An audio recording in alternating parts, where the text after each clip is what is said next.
السلام علیکم ورحمۃ اللہ وبرکاتہ۔ فیضا ولاگ آفیشیل میں آپ کا بہت بہت استقبال کرتا ہوں۔ آج میں آپ کو حضرت خواجہ غریب نواز کی مکمل داستان بیان کرنے جا رہا ہوں۔ امید ہے آپ حضرات کو پسند آئے گی۔ جن لوگوں نے چینل کو سبسکرائب نہیں کیا ہے، آپ سے گزارش ہے کہ ہمارے چینل کو سپورٹ کریں، دل سے سبسکرائب کریں۔ کہانی کا آغاز۔ خواجہ معین الدین حسن چشتی، جنہیں دنیا غریب نواز کے لقب سے یاد کرتی ہے، وہ عظیم ولی اللہ تھے جنہوں نے برصغیر کی سرزمین پر روحانیت، محبت اور اللہ کی بندگی کا چراغ روشن کیا۔ آپ کا جنم 1142 عیسوی میں خراسان کے شہر سنجر میں ہوا۔ خاندان اہل بیت سے تعلق رکھنے والے خواجہ صاحب بچپن ہی سے نیکی، عبادت اور خدمت خلق کی طرف مائل تھے۔ کہا جاتا ہے کہ بچپن میں ہی والدین کا سایہ آپ کے سر سے اٹھ گیا، اور ایک دن جب آپ اپنے باغ میں کام کر رہے تھے، ایک درویش آپ کے پاس آئے۔ اس نے پانی مانگا اور خواجہ صاحب نے نہ صرف پانی پیش کیا بلکہ ادب سے اپنے باغ کا ایک درخت بھی اسے ہدیہ کر دیا۔ درویش مسکرایا، آپ کے سر پر ہاتھ رکھا اور کہا، بیٹا، تو دنیا و آخرت کا بادشاہ بنے گا۔ یہی لمحہ آپ کی روحانی زندگی کا آغاز تھا۔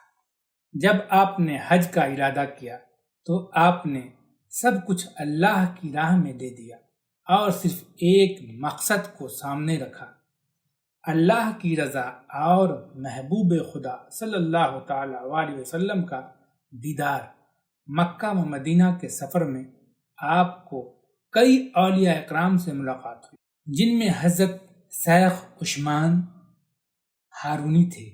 انہوں نے آپ کو اپنے روحانی فیض سے مالا مال کیا اور دنیا کی خدمت کا درس دیا۔ ایک دن خواجہ صاحب نے مکہ مکرمہ میں حرم پاک کے سامنے دعا مانگی، یا اللہ، مجھے ایک ایسی سرزمین عطا کر جہاں تیرے دین کی شمع روشن کر سکوں۔ خواب میں حضور اکرم صلی اللہ تعالی علیہ وسلم کی زیارت ہوئی اور اشارہ ملا، ہندوستان جا، وہاں تیرے ذریعے لاکھوں لوگ ہدایت پا سکیں۔ خواجہ صاحب خواب میں حضور اکرم صلی اللہ علیہ وسلم کی زیارت ہوئی اور اشارہ ملا، ہندوستان جا، وہاں تیرے ذریعے لاکھوں لوگ ہدایت پائیں گے۔ پھر وہ وقت آیا جب حضرت خواجہ معین الدین چشتی رحمۃ اللہ علیہ اجمیر کی سرزمین پر وارد ہوئے۔ وہ ہندو راجا پرتھوی راج کا علاقہ تھا۔ ایک طرف شاہی دریا، فخر، جاہ و جلال، اور دوسری طرف ایک فقیر، ایک درویش جو ہاتھ میں عزا، زبان پر ذکر اور دل میں نور محمد صلی اللہ علیہ وسلم لیے چلا آ رہا تھا۔ اجمیر میں جب آپ نے خیمہ نصب کیا، مقامی راجا کے درباریوں نے کہا کہ یہ فقیر یہاں کیا کرے گا، مگر جلد ہی انہیں احساس ہوا کہ یہ کوئی عام انسان نہیں، اللہ کا ولی ہے۔ ایک دن ایک عورت روتی ہوئی آئی، اس کا بیٹا قتل ہو چکا ہے۔ آپ نے دعا فرمائی اور لاش زندہ ہو کر اٹھ کھڑی ہوئی۔ لوگ ہکا بکا رہ گئے، جان گئے کہ اجمیر کی سرزمین پر اللہ کا خاص بندہ آ چکا ہے۔ ایک چرواہے کا واقعہ بڑا مشہور ہے۔ خواجہ صاحب نے ان سے دودھ مانگا، لیکن وہ بولا، یہ بچڑی ہے، دودھ نہیں دیتی۔ خواجہ صاحب نے فرمایا، برتن لا، اللہ کے نام پر ڈال دے۔ جب چرواہے نے برتن رکھا تو گائے سے دودھ بہنے لگا، یہاں تک کہ پورا برتن بھر گیا۔ چرواہا روتے روتے سجدے میں گر گیا اور وہیں اسلام قبول کر کے خواجہ صاحب کا مرید بن گیا۔ راجا پرتھوی راج کو جب یہ پتا چلا کہ ایک فقیر لوگوں کو مسلمان کر رہا ہے، وہ غصے سے تپ اٹھا۔ اس نے ایک بڑے جادوگر عجائب پال کو بلایا۔ وہ زبردست جادو جانتا تھا۔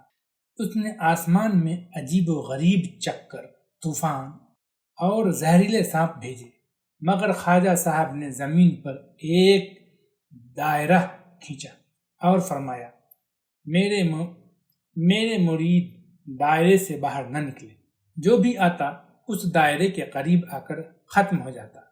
جب اجائی پال نے آسمان پر اڑ کر حملہ کیا، خواجہ صاحب نے نالین مبارک آسمان کی طرف اچھالا اور وہ جادوگر زمین پر گر پڑا۔